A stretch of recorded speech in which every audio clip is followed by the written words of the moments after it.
Hello everyone. Today I'm going to discuss with you people post-colonialism. This is always a question ki how do you take post-colonialism? What it is actually? What is the definition of this?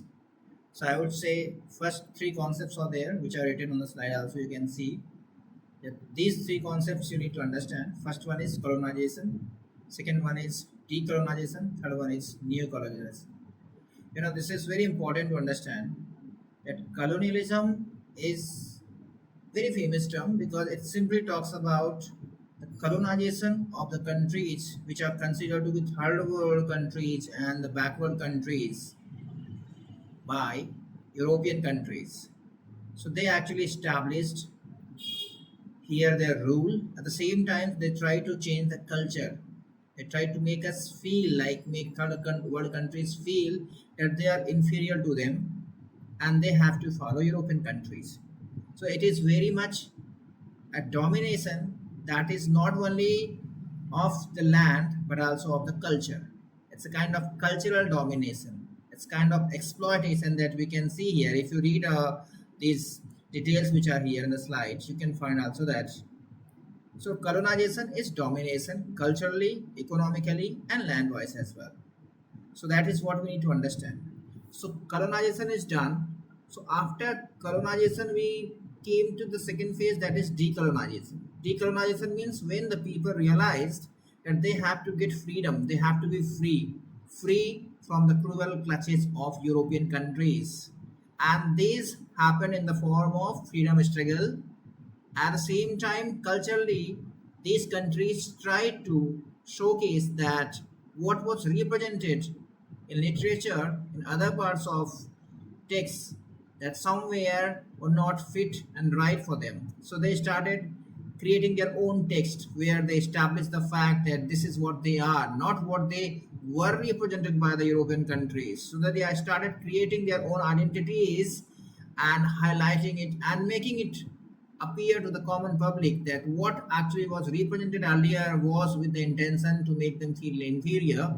So this is decolonization. When you are coming out of the clutches, the control of European countries, whether it is land-wise, whether it is culturally and economically as well. It's a complete kind of freedom in every sense that they were trying to make, and this is called the process of decolonization. And third one is neo-colonization. We need to understand this fact that neo-colonization is actually what? Neo-colonization is the modern day domination of European countries over third world countries. Now we have the example of America that it always says, no, I'm going to have tariff of 50%, 100%, this person, that person. What is this? This is called neo-colonization. That though the countries have got freedom, but these European countries are still trying to dominate, still trying to have economical classes. They are trying to control the market so that they still remain dominant. They are not there somewhere as the ruler. The land they have not occupied, but they are trying to occupy, they are trying to control the culture, and they are still in the frame where they can say that they are the best and they are expecting the other countries to follow them. At the same time, they are having economical control. This is called neo-colonization. So this is a new form of colonization actually, where there is no land domination but cultural domination. At the same time, economical domination is there.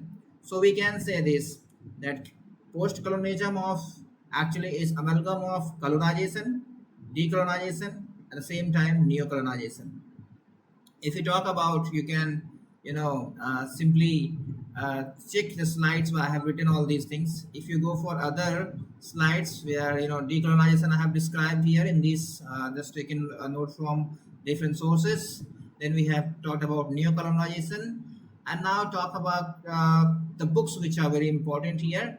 These are The Nature of the Earth. It is date-wise also for you to memorize easily. That is 1961 by Franz Fanon. And then we have Orientalism by Edward Said, in other words by Guthrie Spivak, The Empire Writes Back by Bill Ashcraft, Nation and Narration by Homi Bhabha, Culture and Imperialism by Edward Said.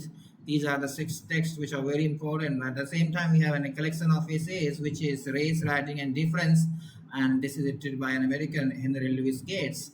So this is how we can say that uh, post-colonialism is dealing with different theories Post-colonialism is dealing with the conditions of the third world countries, how they were dominated, and then the new process came, that is decolonization, how these third world countries try to be free from the clutches, and then again because of the modern days economical conditions, neo colonization, that is a new kind of colonization which is dominating. So post-colonial theory deals with that. This was the first lecture on post-colonialism. We will discuss the different aspects and these books which are there here, written before you in the slide, that will they also will be discussed in the next coming lectures. For today, thank you very much.